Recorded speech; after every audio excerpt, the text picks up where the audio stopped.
नाजरीन ए मझ जी है नवी ताज़ी लैके आया माशाल्लाह चीचा वतन तू अज ही ये सुबह 9 बजे पहुंची है तो माशाल्लाह तगड़ी मझ है तो सोहनी मझ पैसा नहीं गल कर भाई पता लगना कि मझी को दुध है।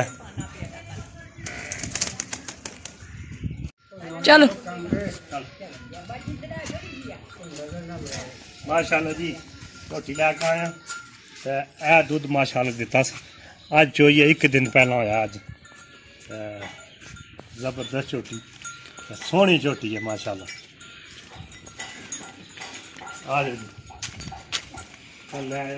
जी बिस्मिल्लाहिर्रहमानिर्रहीम देखती आंखों सुनते कानों चौधरी खलीफा सलाम। आज का ब्लॉग शुरू करने हैं। ब्लॉग शुरू करने तो पहला हमेशा नहीं तरह मेरी को दरखास्त है जिस बहन भाई ने मेरा चैनल सब्सक्राइब नहीं किया प्लीज़ मेरे चैनल में सब्सक्राइब करो और ज़्यादा से ज़्यादा लाइक और शेयर करो। ज़्यादातर कोशिश करा करो इन फेसबुक से शेयर करा करो क्योंकि मैं ज़्यादा से ज़्यादा मशहूर हुआ और मेरे सबसक्राइबर बधन तो तुहाडे नाल ही कारोबार मेरा शुरू हुआ। मैनूं उम्मीद है कि जेडे मेरे तकने वाले फैन और जेडे बहन भाई सब हरीयत नाल मेरियां दुआवां हमेशा तुहाडे नाल रहंदियां। अल्लाह पाक सब नूं हमेशा खुशबाश और तंदुरुस्त और लंबी जिंदगी अता फरमाए और मैं भी तुहाडे सामने बिल्कुल ठीक ठाक। अज दा व्लॉग शुरू करने हैं। व्लॉग यही है कि मेरे बैकग्राउंड पिछे तुसीं देख रहे हो कि अख्तर हसैन आया है माशाल्लाह बिल्कुल हांडी ना बनाने का इस वक्त देग पकानी है इसने।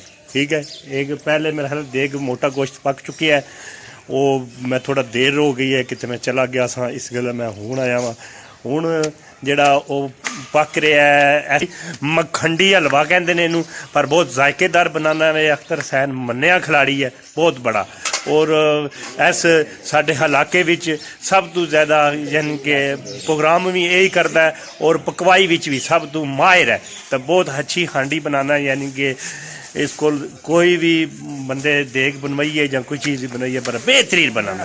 इस वक्त मेरे बिल्कुल ये हांडी जी है वो टिक चुकी है हूँ बनाना है वो चेक करने मुड़े लड़के भी इकट्ठे होए क्योंकि हलवा बन रहा है। हलवे का पता ना काफ़ी ज़्यादातर हमेशा तुम तकने हो मक्खियाँ कट्ठियाँ हो जानिया अगर कोई भी मिठे का इस तरह ही ये लड़के की ना कि खुशबू आई है नहीं मक्खियाँ नो मतलब कि खुशबू के नाल ये भी इकट्ठे बल्ले काफ़ी हो गए नीचे देख रहे हो हूँ ये वक्फे वक्फे नाल चीज़ां पै रही जो कुछ पैना है वो चेक कराने तुहानूं कि चीज़ पैंदी है और देख। वालेकुम सलाम डॉक्टर साहब भी आ गए जी हमेशा की तरह हर जगह पे डॉक्टर मौजूद। डॉक्टर हसन क्या हाल है ठीक हो आज लेट हो गए हो क्या मसला है? अच्छा अच्छा अच्छा बिल्कुल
नाल चुमुटदा है खोवा खोवा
माशाल्लाह जी अली भी तैयार होकर आ गया थोड़ी देर पहले ही पहुंचे है।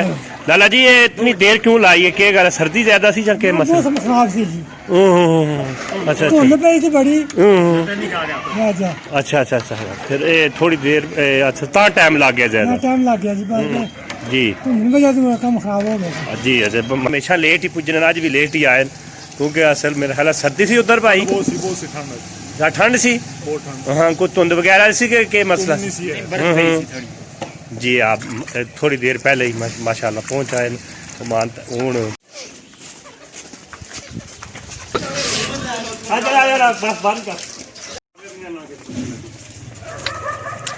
तैयार हो चुके हैं खत्म नहीं दिया लाल क्या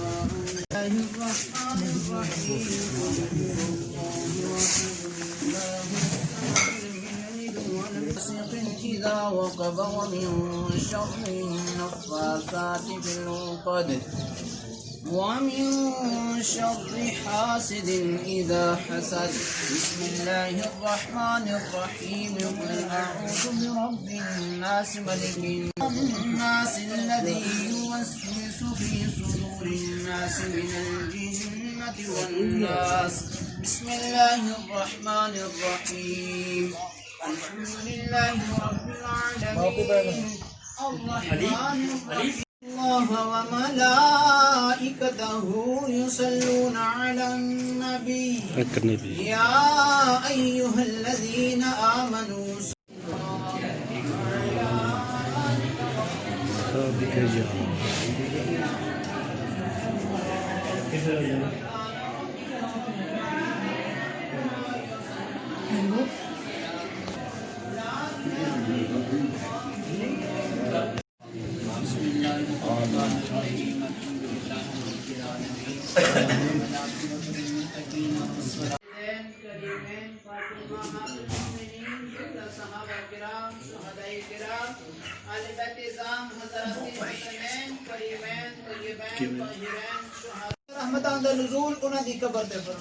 मौला रोज़े हशर मेरे आका करीम सल्लल्लाहु अलैहि वसल्लम दी शफात पाक मरहुमैन नसीब फरमा।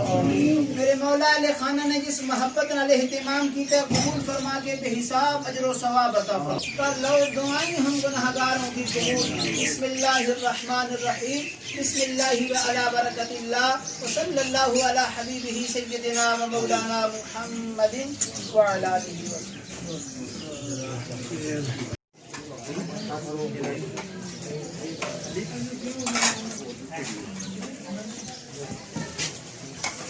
अच्छा आ जाओ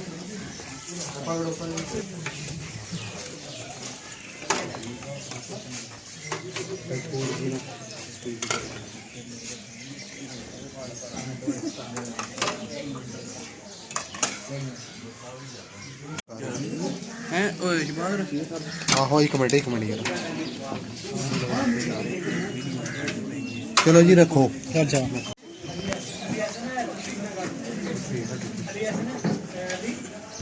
ये देखो कैसा चोकर मार के बैठा हुआ है।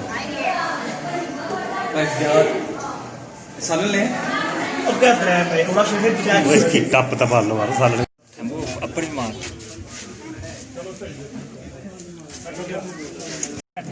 ले जा खाली ले जा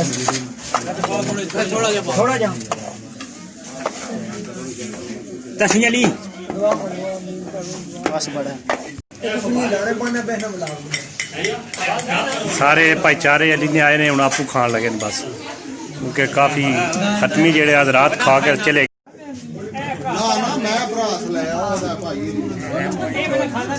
मैं सब से पहला हेलो हेलो जी, ये अजलान है। क्या नाम है जी बच्चे का? अजलान फरीद चौधरी। जी ठीक है जी, ये ओके हो फरीद साहब गया का साहबजादा जी। माशाल्लाह। ये भी खत्म पर आया हुआ है जी।